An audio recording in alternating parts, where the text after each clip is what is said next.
For us, me and Gilbert Olanya, we are very clear. If the Balaalos don't leave Acholi, President Museveni will not get votes.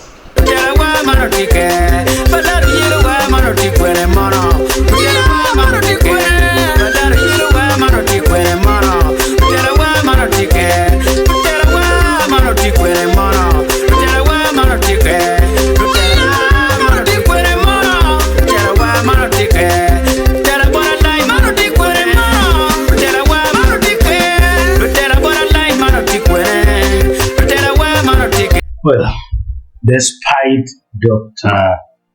Otto giving a warning that if the Balaalo is not evicted or the Balaalo are not taken away from their Acholi land, there is chances the Acholi will not vote for the government come 2026 general election. Still, the Balaalo have again come in a batch, another youth batch. So, this is what you need to know. In Kitgum last week, Kenneth Omona, I believe you might have seen from other media sources, they had a meeting, most of these things, most of these kind of events, they don't give the media that has been giving platform for people to express their grievances. You just realize, you get surprised, meeting has taken place. I don't know how they inform people. For us, we are very clear. If the Balaalo don't leave Acholi, President Museveni will not get votes. And we're not waiting to keep mixing your words and you're just helping us. We are going to decide to action, mobilize people, and probably even join Bobby Wine so that the North can catch fire immediately. So those of you who are in NRM, if you want to fail your president, you mince words on issues of Balaalo. So for now, we have seen ceasefire, we are not aligned. And we are very happy that government is listening and calling inside consultative meetings. Because if my politics can solve the problems of my people, that's the purpose of politics. So our problem is that we have been invaded by these people. We are not invading their areas, but they are invading our areas. So, the fact is, another batch has come. An article 2 days ago on Daily Monitor, that's the 19th of May, clearly covered this. Now, summary, for those who don't know, Balaalo refers to migrant persons, predominantly from Western Uganda. That's how it is assumed by many people, including the media. They were evicted from Amur district nearly 3 years ago due to violations of Executive Order Number 3. This order mandated that cattle keepers must fence off their grazing land, provide water sources to their animals. You remember those days when Odonga and Gilbert met the Balaalo trying to buy third fence on tracks to cope up with the presidential directive and the activism from many people, including wasn't written by then, Alur II, and also the likes of Sebastian Goni, Batoro, the likes of this strong lady here, that is Betty Chue. The current situation that you need to know about this report is, as of May 19, there is 131 migrant cattle keepers, that is the Balaalo, who have returned to more district with approximately 2,700 cattle. There is also 208,000 goats, 34,000 sheep, and 83,000 pigs, making the total number of livestock to a total of 427,700 plus livestock. You must also get to know that they have established a total of 237 cattle, 237 kraals, that is livestock enclosures, in these sub-counties. The sub-counties that they are existing in with the 237 kraals include Atia, that is 106 kraals, which is the highest number, Lakang with 40 kraals, Opara with 36 kraals, Pogo with 33 kraals, Layima with 22 kraals. Hope you have noted that. There is land concerns that you might already know. Some kraals are set up in government land, including 10,000 acres related to more sugar project. So the sugar project land is now turning into an hub to the Balaalo.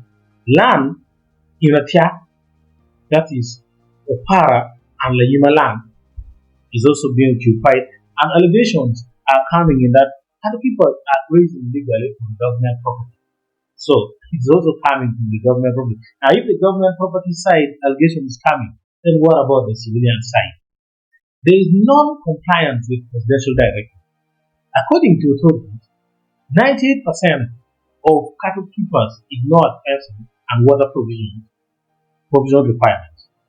The second thing that you must know is many have as many as 10,000 cattle. Wow! And you know the effect of overstocking density to climate or the environment. That's the total environmental disaster. Mr. Michael Lapointe, who is the more district chairperson, said only 2 out of every 100 pastors have complied. That's what it said. And only 2 out of 100 pastors have complied. There is no significant action which has yet been taken against the violators. There is political tensions and electoral impact. Accusations of political interference has already entered in. Some of local politicians accused of misleading the public and aiding cattle keepers for votes. You see? And then 2026 election threat. Local leaders, that is West Nile, Acholi, South Region, threatened to boycott if Balaalo are not evicted. NRM risks losing support in Acholi if executive order number 3 is not enforced. This is the fact. NRM risks to lose a lot of votes in Acholi, except that would be good. That would be speaking. We'll die out of NRM, that's the fact. There is regional spillover, that is in Noa district. In Noa district, the statistic is clear. 350 to 400 cattle keepers have moved in Noa district. With 35,000 plus cattle. For me, I always say that Noa district may become the next game district. It might be assimilated. Noa district, now that part, I think, is even untouchable. Even Odonga and Olanya Gilbert may not handle, not mention with a small one. Already existing human life conflict is already there near the Magician Falls and National Park wasn't. The situation between human life and wildlife conflict near Magician Falls National Park has already wasn't. Recent video that we posted about animal killing a mother, a elderly woman, you've already seen most of the things. Everything we post here is fact. We don't post lies. So, Agaro District RDC, that's Bega, wants a political fallout if action is not taken. Barriers kept. Agaro District said for NRM is not a no action. Now, government response. State Minister for Dodoth, that is for Northern Uganda, Dr. Kenneth Mona, promised evictions will resume soon, but not specified timeline. Food and mouth disease quarantine lifted. There has been army and police to enforce eviction, non-compliant passports. Now, to summarize this, allow me run over what I am summarize to you. I will not put to this table a big view now. Let me just run over it. Issue and details. Rate of Balaalo. There is 131 families, 427,700 plus livestock, occupying their more sub-counties. Then directly non-compliance. 98% haven't fenced land or provided water. Land enforcement means to say the use of land meant for government projects, as example, more sugar project, political involvement, allegations of politicians aiding Balaalo for what there is regional concern, that is spillover in Tunwaya and Dago district. There is also election threat where actually leaders threaten agencies election boycott and evictions is one of the things that we need to know that pending eviction is there, police and army support the enforcement. That's what you need to know about the Balaalo, which for me, my backbone is even tired about the issue of Balaalo. I think even you're fed up of listening to this. But I think we have to let the people know. So this is it. This is the state. I have decided to use English because I want to the authority. I know people who translate to them are there, but they should get it straight away. I believe many read, some who called the more than mine have read, but it was not viral enough because it was covered by the UPDF and MNB. That was the only exciting thing these days. But I decided let me put it up so that people get to see this. Thank you.